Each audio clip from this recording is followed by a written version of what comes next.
रहे। शिव तत्व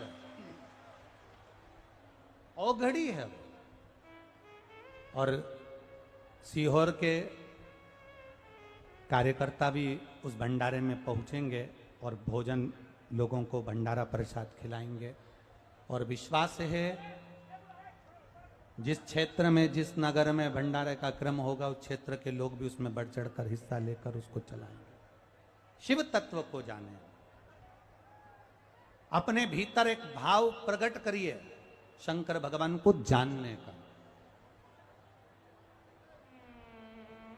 दुनिया में शंकर भगवान से रावण ने धन मांगा, रावण ने दौलत मांगी, रावण ने सत्ता मांगी, भस्मासुर ने सत्ता वैभव कंकण मांगा, सबने सब कुछ मांगा, पर शंकर भगवान से नंदी जैसा मांगने वाला नहीं मिला। जो नंदी ने मांगा वो शिवजी से किसी ने नहीं मांगा। नंदी ने क्या मांगा भोलेनाथ जी से?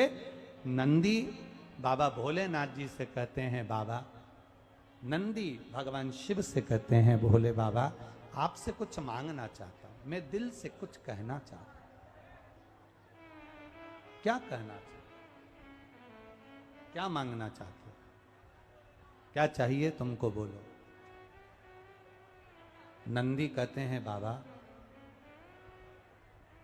इतनी कृपा कर दीजिए कि मेरे इस सुंदर मुख को हटाकर,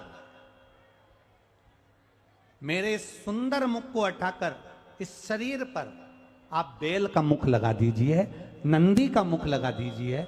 मेरा ये शरीर रहे मना नहीं, पर मेरा मुख बेल का लग जाए, मेरा मुख एक गाय के बछड़े का लग जाए, मेरा मुख एक नंदी का लग जाए। शंकर भगवान ने पूछा नंदी तू आखिर अपने इस मनुष्य के मुख को हटाकर तू आखिर नंदी का मुख क्यों लगाना चाहता है, तू बेल का मुख क्यों लगाना चाहता है? नंदी कहता है बाबा अगर मैं सुंदर बना रहूंगा ना और आपके सामने बैठा रहूंगा, मुझे मेरी धर्म पत्नी देखती रहेगी और मैं उसको देखता रहूंगा, कहीं ना कहीं मेरे भीतर सुंदरता का अहंकार आ जाएगा, और सुंदरता का यदि अहंकार आ गया तो मैं आपका भजन भूल जाऊंगा। इसलिए मेरी सुंदरता हटाकर आपके चरणों का दास बना।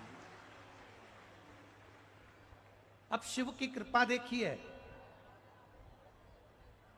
भगवान जो करता है वो साधारण नहीं करता।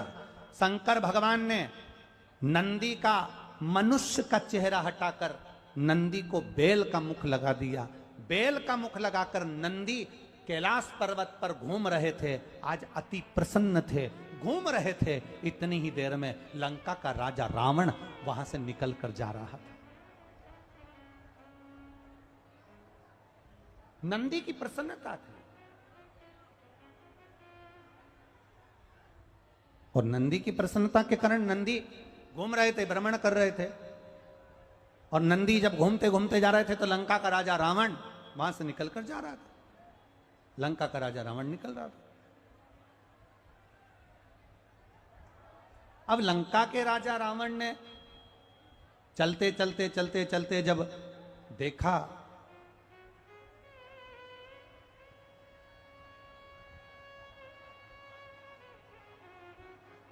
अहंकार आने में देरी नहीं लगती महाराज, अभिमान आने में देरी नहीं लगती है। अभिमान तुरंत आ जाता है, अहंकार तुरंत आ जाता है, तुरंत। अहंकार आने में देरी नहीं लगती, 1 मिनट में।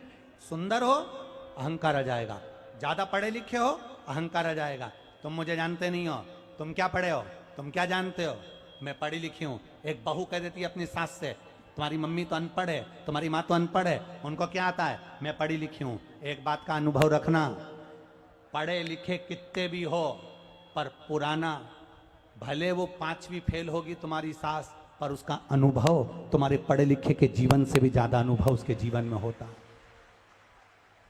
कभी कभी अनुभव काम आता है, कभी कभी अनुभव हमारे काम आ जाता है। कभी कभी एक आड़ा टेढ़ा पाइप, बिल्कुल आड़ा टेढ़ा पाइप, उस आड़े टेढ़े पाइप में एक तार अंदर डालना, एक वायर अंदर डालना, और वो वायर पाइप में नहीं जा रहा। चार चार इंजीनियर टोपी लगाकर खड़े थे, पांच पांच इंजीनियर खड़े थे, पर वो तार अंदर नहीं जा पा रहा था। 3 दिन निकल गए। एक किसान, खेती करने वाला, फसल लगाने वाला किसान जा रहा था। उसने कहा, बाबूजी, बाबूजी, मैं आपको देख रहा हूं, आप 3 दिन से परेशान हो रहे हो, ये तार नहीं जा रहा, क्या मैं इस तार को अंदर डाल दूं? इतने में इंजीनियरों ने कहा, हम इंजीनियर हैं, पढ़ाई करिए, तुम्हारे जैसे गंवार नहीं है जो तुम तार को अंदर डाल दोगे। जब हमें 3 दिन लग गए, जा नहीं रहा, तो तुम कैसे डाल दोगे? बाबूजी, मैं डाल सकता हूं। इतने में एक इंजीनियर का डाल के बता, ले डाल। इतने में किसान गया और किसान जाकर एक चूहे को पकड़ कर लाया। चूहे को पकड़ कर लाकर उसने पूंछ से तार को बांध दिया, पाइप के अंदर छोड़ दिया, चूहा बाहर, तार निकल कर बाहर हो गया, तार बाहर। कभी कभी पढ़ाई के साथ अनुभव भी हमारा काम कर जाता है।